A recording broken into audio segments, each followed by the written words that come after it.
grew up with a nurse, seeing these stories of access and challenges that people went through. And I think specifically the women and the challenges that a woman goes through still motivated me a lot.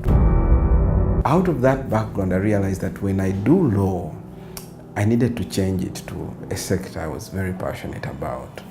And then together with a few colleagues, 3 of them, we came and said, no, this is the idea, how do we do it? So in the end, they asked me to lead the Center for Health, Human Rights and Development. So I convinced my colleagues that let's convince Open Society to actually support us to do one of the cases. So they give me a consultancy to do 2 cases, and these cases related to deaths of mothers. And I donated my consultancy fee to the institution to do the basic work that we are doing. And I think for me that has been the story. Since then, we haven't been the same, because those cases that Open Society supported us to do actually led to the formation of the institution, because just after filing them, it became a national issue. And then we realized that there was more work than just filing the cases, more advocacy work, more legal support work. From 3 people, we got volunteers through to 5. And as we are speaking now, we are over 25 staff and have litigated over, I think, 24 cases. We have never lost a case of all the cases we have litigated for the last 8 years. So we have very many filed now on different aspects, but we have continued to also do advocacy and support several institutions. Our cases are at 2 levels. We have systemic changing cases, which are aimed at changing systems. But then we also have cases which are customized to individuals who feel that their rights have been violated. On system cases, for instance, when we filed Constitutional Petition 16, challenging the government for not providing essential health commodities, we realized that the issues we were raising had actually been on everyone's heart, but everyone was faint-hearted. They couldn't think about filing these cases. And for the first time, the government felt challenged that provision of resources to the health sector is a legal issue, is a constitutional issue. In fact, just as they came to claim and deny all the allegations that we were putting against them, they were fixing some of the things we were challenging. For instance, we challenged non-performance of maternal health audits, which were not happening in these health facilities. The facilities which were the basis for the cases that we reported became case studies for doing maternal health audits. And these audits are extremely important for determining the causation factors for the death of the mothers. We were talking about allocation of resources into the health sector.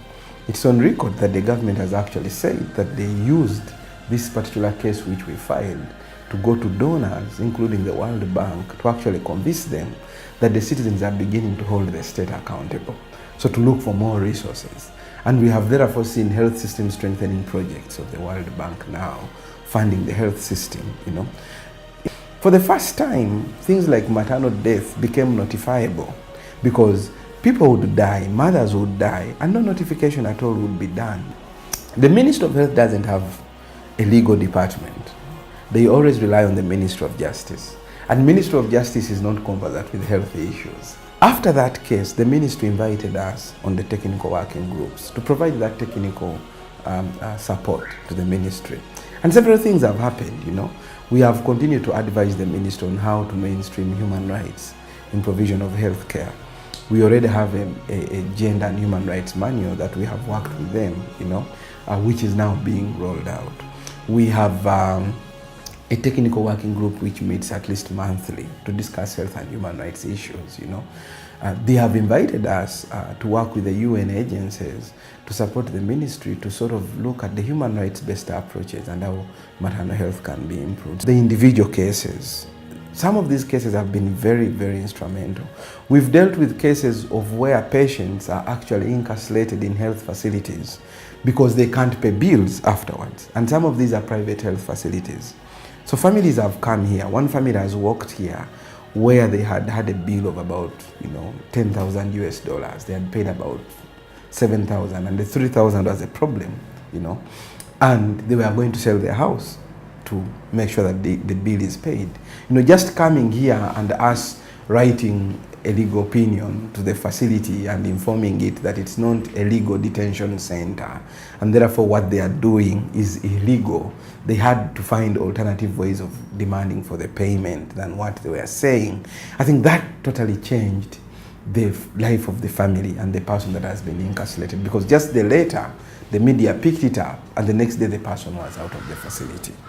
We've had people that have lost babies in facilities, you know, where you deliver kids and in the end the kid is not delivered to you, and it's a big issue. So we have challenged the National Referral Hospital on that, you know, and again we have seen that families are feeling that some form of justice is happening, and also the advocacy that has actually informed Parliament's decisions, you know, in prioritizing budget allocations, in trying to change some provisions of the law, and in working on what would be considered very controversial issues, like, you know, issues of family planning. How do you deal with termination of pregnancy? You know, how do you deal with comprehensive sexuality education?